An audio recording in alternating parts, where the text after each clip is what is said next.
লাখপতি হ'ব বিচাৰিছে নেকি তেনে কৰিব লাগিব এই কাম আপুনি যদি লাখপতি হোৱাৰ বাসনা মনত পুহি ৰাখিছে তেনে আপোনাৰ টকা বিনিয়োগ কৰিব লাগিব উপযুক্ত স্থানত এদিনতে কোনো ধনী হ'বতো নোৱাৰে লাখপতি হোৱাৰ কেইটামান গোপন ৰহস্য আপোনালোকক আজি দেখুৱাব বিচাৰিছো আইলৈ চকু ৰাখি আপুনি ব্যয় কৰিব লাগিব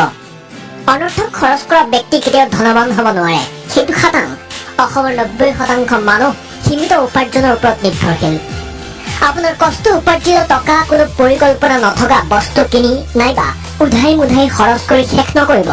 আপুনি প্ৰত্যেক মাহতে এখন সুপৰিকল্পিত বাজেট বনাওক আৰু ৰাহি হোৱা টকাখিনি বিশ্বাসযোগ্য ঠাই যেনে post office government bank LIC আদিত ইনভেষ্ট কৰক সাইড ইনকামৰ ব্যৱস্থা কৰক আপুনি আপোনাৰ সময় আপোনাৰ বাবে অতি মূল্যৱান দিনটোত ৰাহি হোৱা সময়খিনিত আপুনি সাইড ইনকামৰ কথা চিন্তা কৰক আপোনাৰ হবিক আপোনাৰ বিজনেছলৈ পৰিৱৰ্তন কৰক উদাহৰণস্বৰূপে আপুনি যদি ফুল ভাল পায় তেন্তে ঘৰত এখন সৰুকৈ নাৰ্চাৰী কৰক সময়ৰ সদ্ব্যৱহাৰ হোৱাৰ লগতে অলপ উপাৰ্জনৰ পথো মুকলি হ'ব খৰচ কমাই দিয়ক আপুনি বজাৰত গৈ অনথা বস্তু নিকিনি নিজৰ প্ৰয়োজনীয় কেইটাতহে গুৰুত্ব দিয়ক আপোনাৰ যদি 1 লাখ টকাৰ বাইকখনতে প্ৰয়োজন পূৰণ হয় তেন্তে 3-4 লাখ টকাৰ বাইকখনৰ প্ৰয়োজননো কি আপোনাৰ আলমাৰীত যদি নিপিন্ধাকৈ থকা 5-10খন আছে তেন্তে নতুন এখনৰ প্ৰয়োজননো কি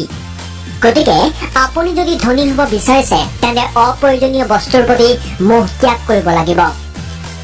কেতিয়াও টকা প্ৰদৰ্শন নকৰিব আপুনি আপোনাৰ ঘৰৰ কাষৰ ব্যক্তিজনে 50 লাখ টকাৰ গাড়ী এখন কিনিলে বুলি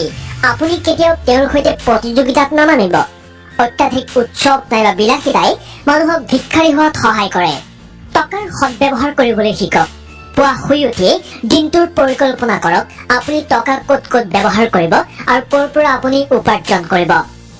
টিপন শব্দটো হজম কৰিবলৈ শিকক আপুনি ওচৰৰ ঠাইত বাইক নাইবা স্কুটি লৈ যোৱাতকৈ চাইকেল চলোৱাৰ অভ্যাস কৰি তোলক অপ্ৰয়োজনীয় বজাৰ পৰিহাৰ কৰক লগতে সন্তানকো মিতব্যয়িতাৰ শিক্ষা দিয়ক দিনটোত 100 টকা ৰাহি হ'লে বছৰেকত আপোনাৰ ৰাহি হ'ব 37,000 টকা আৰু সেই 37,000 টকা আপুনি যদি LICত লগায় তেন্তে আপুনি লাভ কৰিব পাৰিব 10-20 লাখ টকা লাখপতি বা ধনকুবেৰ হ'বলৈ কোনো উচ্চ শিক্ষা ডাঙৰ চাকৰি নাইবা বংশ মৰ্যাদাৰ প্ৰয়োজন নাই প্ৰয়োজন কেৱল কঠোৰ পৰিশ্ৰম আৰু এটা সুচিন্তাৰ এইসমূহ নিয়ম পালন কৰিলে আপুনিও ধনৱান হ'ব পাৰিব